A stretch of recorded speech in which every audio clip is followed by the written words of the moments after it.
Hey guys, welcome back to Struggleville 2 YouTube channel. For this video, we're going to switch out the turn signal switch on my 66 Caprice, and this will be basically the same for a bunch of different Chevys in the 60s and 70s.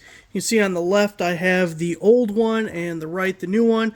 The new one comes as a full set. Your upper steering wheel bearing is inside the switch, so that comes with a new bearing, and then you get your wiring harness with these two plugs down at the bottom, and I'll leave a link down below to the one I purchased if you are in need.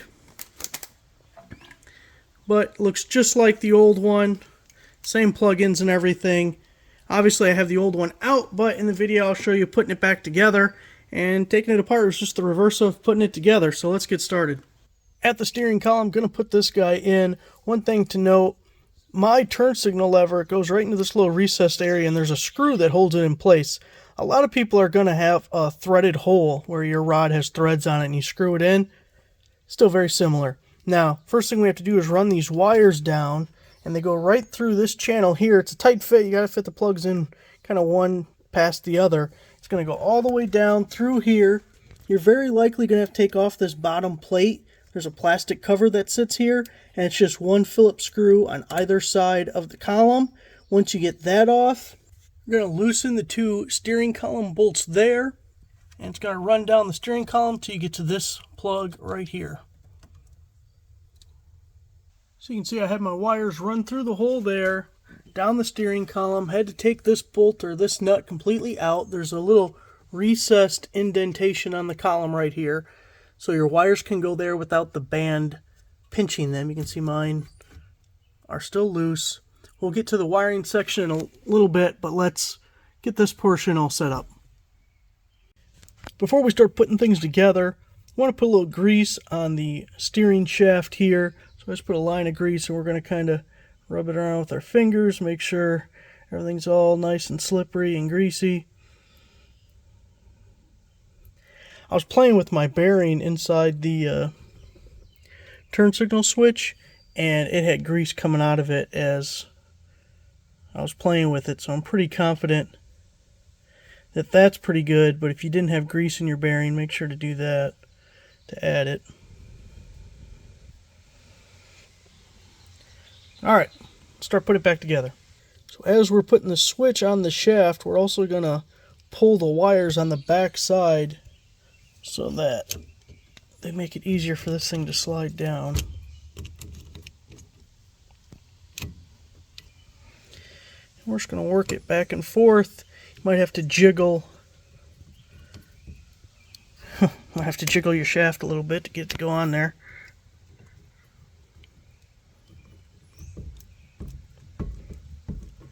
Just kind of work it down. Make sure the wires aren't holding you up back there. There we go. There we go. You want these holes back here basically up flush against this collar. Obviously you're lining up your turn signal spot.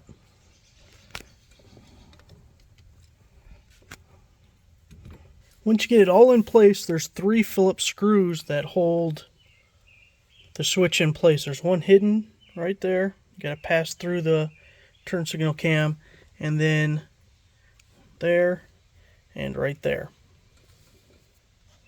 So we got that all tightened up. You know, while you're torn apart to this point, it may be a good time to pay attention to other things you may want. Like, I got a new shift lever, and I got a new turn signal lever, and while this was apart, I repainted these collar pieces because they were kind of rusty and scratched up. So maybe have a game plan for other things to do while you have this apart. There's some variation with the turn signal levers. Mine has a hole here, it slides right through, and then there's a screw that holds it in place. When you buy a new lever, you do not get the screw, so don't lose your old one. But some people have a threaded rod on the end instead of this hole, so yours just screws in and out, but it's still pretty close to the same principle. So we're going to put this guy in next. Got the lever in so you can see how that mechanism works.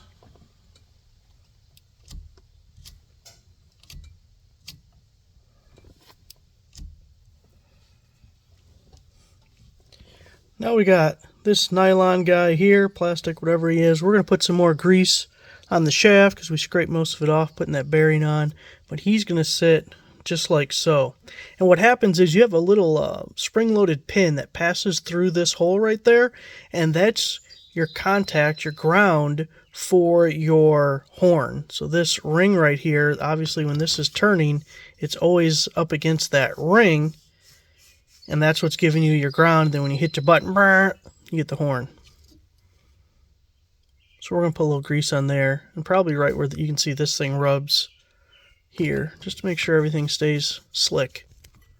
Got this guy on and in place, and this is the point where if you had a loose steering shaft, you should start feeling it firm up once you get this guy on there and kind of press him into place. That kind of presses everything all together and locks it up.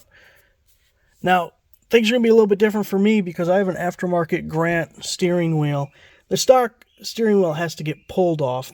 It's a Y-shaped puller. You have 3 bolts around the edges of the Y, and then right in the middle there's a big center bolt, and that center bolt goes right onto this shaft here, and as you screw in on the center shaft, it pulls the steering wheel off by pulling on those outside perimeter bolts.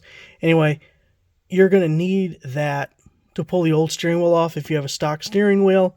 I think it's basically impossible to do otherwise. I don't know, maybe there's some trick to it, but I've always used a puller when I had to. Anyway, this part's going to be a little bit different, but we're still going to get it put together.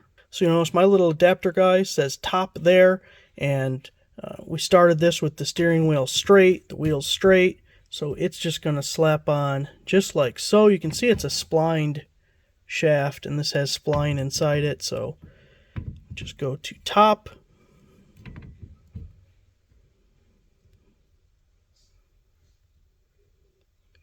And then we're going to line up our guy that was behind us there so we can pass all the way through. This is our spring-loaded pin for the horn. See there? And that's what slides through there. And we're going to try and put this back together. So that's the back side of our spring-loaded pin. It's coming through this collar that now that I'm looking at, I wish I would have painted. Maybe another time. And then the steering wheel is going to go on. There's 3 bolts holding this all together, and then the center stud. Got the center nut started just to hold everything in place. You'll notice you got this little horn ring here, and it's metal on the back side, so when it touches the steering wheel, that's what makes your horn go off. Now, you'll have 3 bolts that hold it together if you have a steering wheel like this, and they have a shoulder on them like that, so this won't get tight. Even when these bolts are tight, that's still going to be loose, because that's how it's supposed to be.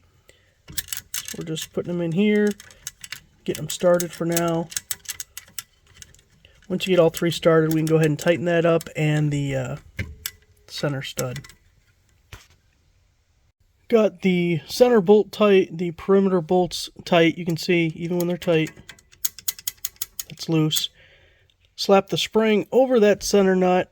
You want to make sure we don't pinch this anywhere. Probably should be shortening the wire, but now the way the cap works on this one again is there's these little indentations, and they grab those little spots right there.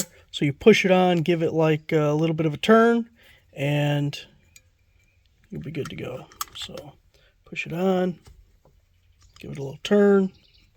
Hopefully our symbol is pretty close, and then that's going to be our beep beep when it's all hooked up. We're going to hook up these wires and put on this bottom cover and tighten the steering column. Wires are hooked back up.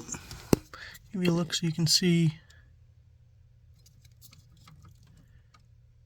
the colors and stuff. I know when I'm watching these videos, sometimes all I'm trying to figure out is what wire goes where and such, so give you a peek. Hopefully that's helpful. You'll see it has this little clip right here, and it clips onto, might be the speedometer cable, I don't know what this is, but the clip just pushes on this guy right here.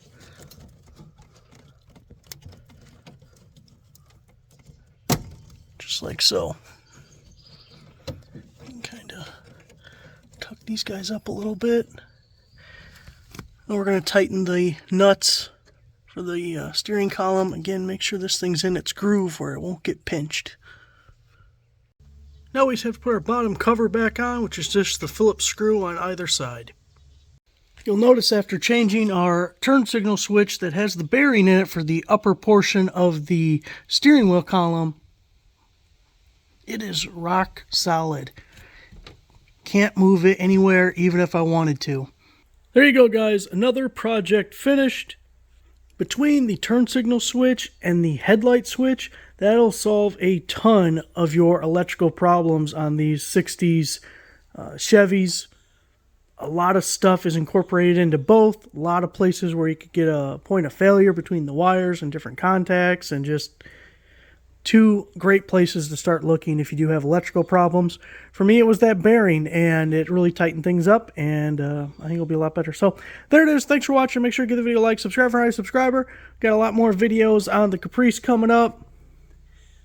Got some on the Corvette over there, and then the 67 Mustang in the tent, and my 2018 Colorado ZR2. So no shortage of projects. Thanks for watching.